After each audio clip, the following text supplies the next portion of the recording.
ശബരിമല സ്വർണ്ണക്കൊള്ളിയിൽ UDF-ഉം പ്രതിരോധത്തിലോ എന്നുള്ളതാണ് ചോദ്യം. പി ആർ സുനിൽ, UDF-ഉം പ്രതിരോധത്തിലാവോ?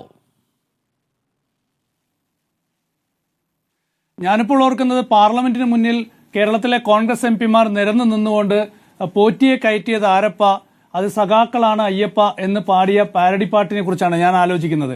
ഇനിയിപ്പോൾ അങ്ങനെ കോൺഗ്രസ്സുകാർക്ക് പാടാൻ പറ്റില്ല. പോറ്റിയെ കയറ്റിയത് ഞങ്ങളപ്പ എന്നോ നമ്മളപ്പ എന്നൊക്കെ പറയേണ്ടി വരും.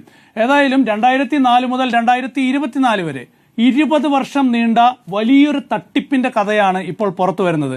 ജിമ്മി അത് വളരെ കൃത്യമായി പറഞ്ഞിട്ടുണ്ട്. 2004 മുൻപ് എന്താണ് നടന്നത് നമുക്കറിയില്ല.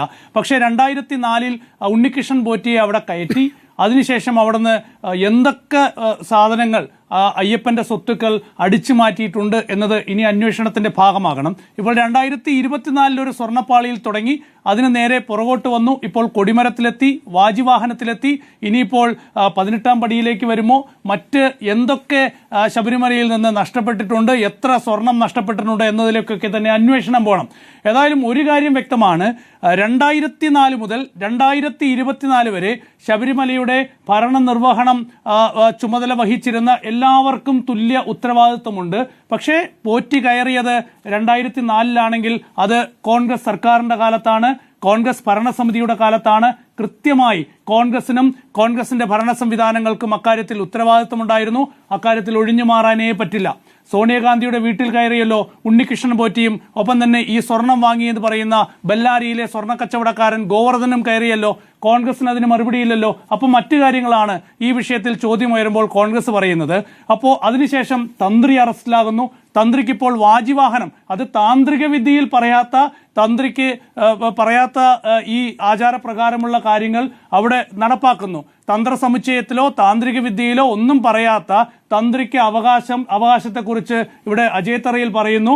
അവിടെ വാജിവാഹനം എടുത്ത് തന്ത്രിക്ക് കൊടുക്കുന്നു.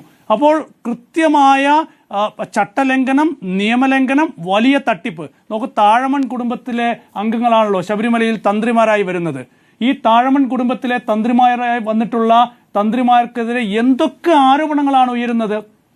ആദ്യം ലൈംഗിക ആരോപണ വിഷയങ്ങൾ ഉയർന്നിട്ടുണ്ട്, ഇപ്പോൾ കൊള്ളയുടെ വിഷയം. അപ്പോൾ ഇത്രയും കേസുകളിൽ പ്രതികളാകുന്ന, വലിയ കൊള്ളക്കാരാകുന്ന വ്യക്തികളാണ് ശബരിമലയിൽ ഇത്രയും പരിപാവനമായ ഒരു സ്ഥലത്ത് പൂജകൾ നടത്തുന്നത്, അവിടുത്തെ ഈ ഒരു ആചാരങ്ങൾക്ക് നേതൃത്വം നൽകുന്നത്. എത്രത്തോളം അപമാനകരമാണ്. ജസ്റ്റിസ് പരിപൂർണൻ കമ്മീഷൻ റിപ്പോർട്ട് ഹൈക്കോടതിയിൽ നൽകിയപ്പോൾ അതിൽ കൃത്യമായി പറഞ്ഞിട്ടുണ്ട്, ഈ ശബരിമലയിൽ തന്ത്രിയായി വരുന്ന ആളുകൾക്ക് കൃത്യമായി ഈ പൂജാവിധികൾ അറിയണം, അവർക്ക് ഈ വേദങ്ങൾ അറിയണം, ഈ പൂജ ചെയ്യാൻ അറിഞ്ഞിരിക്കണം എന്നൊക്കെ പറയുന്നുണ്ട്. അത് ഈ തന്ത്രിമാരുടെ ഗുണഗണങ്ങളെക്കുറിച്ച് കൃത്യമായി അന്വേഷിച്ചിട്ടാണ് ജസ്റ്റിസ് പരിപൂർണൻ കമ്മീഷൻ ഹൈക്കോടതിയിൽ റിപ്പോർട്ട് നൽകിയത്. അപ്പോൾ ഇതാണ് ശബരിമലയിൽ നടക്കുന്നത്. അപ്പോൾ ഇക്കാര്യത്തിലൊക്കെ തന്നെ സർക്കാർ സംവിധാനങ്ങൾക്ക്, ഇതൊരു ജനാധിപത്യ സംവിധാനം നിലനിൽക്കുന്ന ഒരു രാജ്യമാണ്. അപ്പോൾ ജനാധിപത്യ സംവിധാനത്തിൽ കൃത്യമായി നിയമവ്യവസ്ഥയ്ക്ക് അധിഷ്ഠിതമായി, ഭരണഘടനയ്ക്ക് അധിഷ്ഠിതമായി നിലകൊള്ളുന്ന ഒരു സംവിധാനമാണ് നമ്മുടെ രാജ്യത്തുള്ളത്. അപ്പോൾ അത് പ്രകാരം വളരെ കൃത്യമായി ഇനി ശബരിമലയിലെ കാര്യങ്ങളൊക്കെ തന്നെ നിരീക്ഷിക്കാനും അവിടുത്തെ ഇത്തരം കൊള്ളകൾ തടയാനുമൊക്കെയുള്ള ശക്തമായ നടപടി വേണം. നോക്കി, ഇത് അഴിച്ചുവിട്ടിരിക്കുകയാണ്. തന്ത്രിയാണ് അവിടുത്തെ രാജാവ്. തന്ത്രിക്ക് എന്തും ചെയ്യാം. തന്ത്രിക്ക് 1 രൂപ കോയിൻ വരുന്ന ഭക്തന്മാരുടെ നെറ്റിയിൽ ഒട്ടിച്ചു കൊടുത്ത് ലക്ഷക്കണക്കിന് രൂപ വാങ്ങാം. ഇതൊക്കെ കഴിഞ്ഞ ദിവസം അവിടെ അന്വേഷണ ചുമതലയുണ്ടായിരുന്ന ഒരു ഉദ്യോഗസ്ഥൻ വെളിപ്പെടുത്തിയതാണ്. അപ്പോൾ ഇതൊക്കെയാണ് ശബരിമലയിൽ നടക്കുന്ന ഒരു സാഹചര്യം എന്നത്.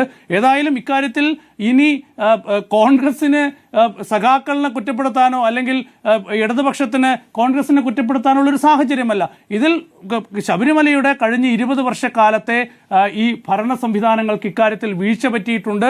അവിടെ ഉണ്ണികൃഷ്ണൻ പോറ്റിയെ കയറ്റുകയും അവിടെ തന്ത്രിയുടെ നേതൃത്വത്തിലാണ്, നമുക്കറിയില്ല, അത് അന്വേഷണത്തിലൂടെ പുറത്തു വരേണ്ടതാണ്. SIT ആണ് അക്കാര്യത്തിലൊക്കെ അന്വേഷണം നടത്തി സത്യാവസ്ഥ പുറത്തു കൊണ്ടുവരേണ്ടത്. പക്ഷേ തന്ത്രിയാണ് ഇതിൽ പ്രധാന പ്രതിയെങ്കിൽ അതിന് പിന്നിൽ വലിയ കൊള്ള സംഘങ്ങളൊക്കെ ഉണ്ടെങ്കിൽ അതൊക്കെ അന്വേഷണ സംഘം പുറത്തു കൊണ്ടുവരട്ടെ. പക്ഷേ ഗുരുതരമായ വീഴ്ചയാണ് സംഭവിച്ചിട്ടുള്ളത്.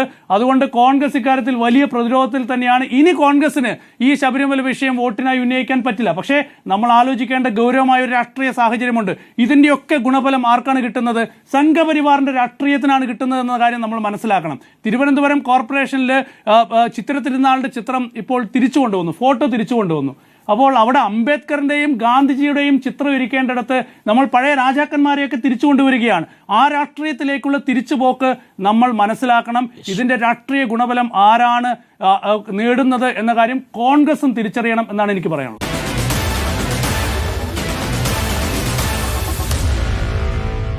Meet the editors.